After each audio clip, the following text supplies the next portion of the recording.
आज की हमारी कहानी है झगड़ालू मेंढक। एक कुएं में बहुत से मेंढक रहते थे। उनके राजा का नाम था गंगदत्त। गंगदत्त बहुत झगड़ालू स्वभाव का था।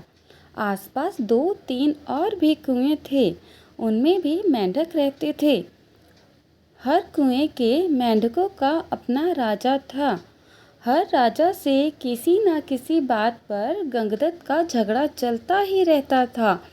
वह अपनी मूर्खता से कोई गलत काम करने लगता और बुद्धिमान मेंढक रोकने की कोशिश करता तो मौका मिलते ही अपने पाले गुंडे मेंढकों से उसे पिटवा देता। कुएं के मेंढकों में भीतर ही भीतर गंगदत्त के प्रति रोष बढ़ता जा रहा था। घर में भी झगड़ों से चैन न था। अपनी मेंढकी को वह हर मुसीबत के लिए दोष देता। एक दिन गंगदत्त पड़ोसी मेंढक राजा से खूब झगड़ा। खूब तू मैं हुई।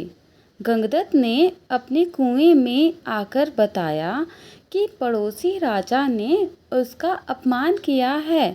अपमान का बदला लेने के लिए उसने अपने मेंढकों को आदेश दिया कि पड़ोसी कुएं पर हमला करें। सब जानते थे कि झगड़ा गंगदत्त ने ही शुरू किया होगा। कुछ सयाने मेंढकों तथा बुद्धिमानों ने एकजुट होकर एक स्वर में कहा, राजन, पड़ोसी कुएं में हमसे दुगने मेंढक हैं। वे हमसे स्वस्थ व अधिक ताकतवर हैं। हम यह लड़ाई नहीं लड़ेंगे।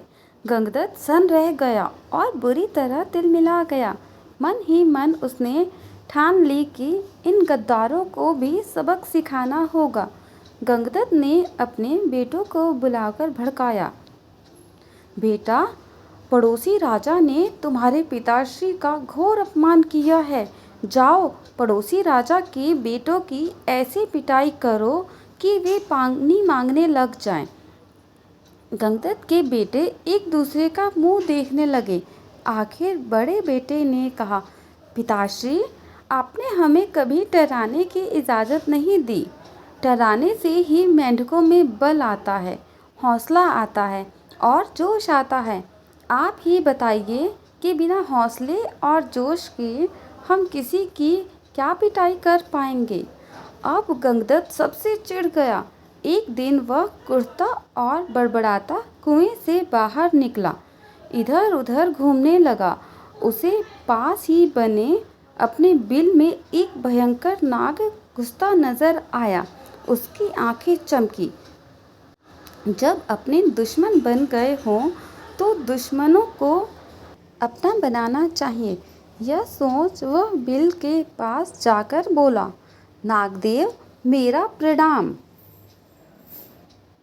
नागदेव फुफकारा, अरे मेंढक, मैं तुम्हारा बैरी हूँ, तुम्हें खा जाता हूँ और तुम मेरे बिल के आगे आकर मुझे आवाज़ दे रहा है।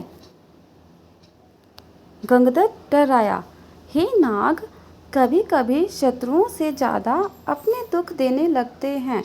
मेरा अपनी जाति वालों और सगों ने इतना घोर अपमान किया है कि उन्हें सबक सिखाने के लिए मुझे तुम जैसे शत्रु के पास सहायता मांगने आना पड़ा।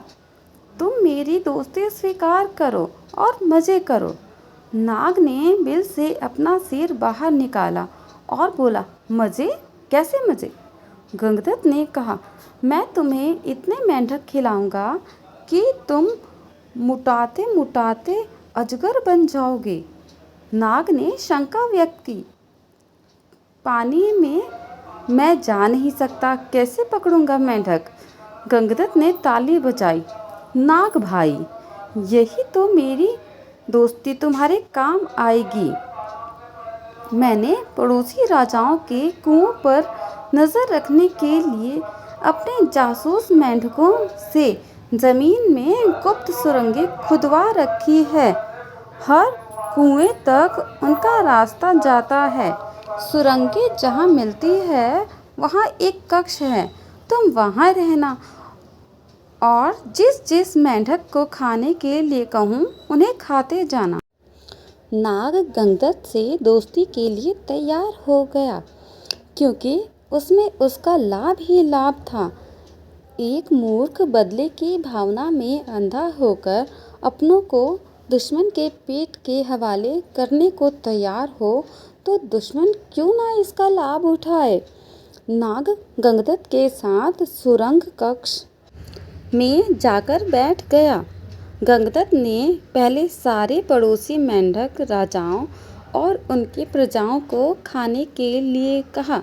नाग कुछ ही सप्ताहों में सारे दूसरे कुओं के मेंढक सुरंगों के रास्ते जा जाकर खा गया।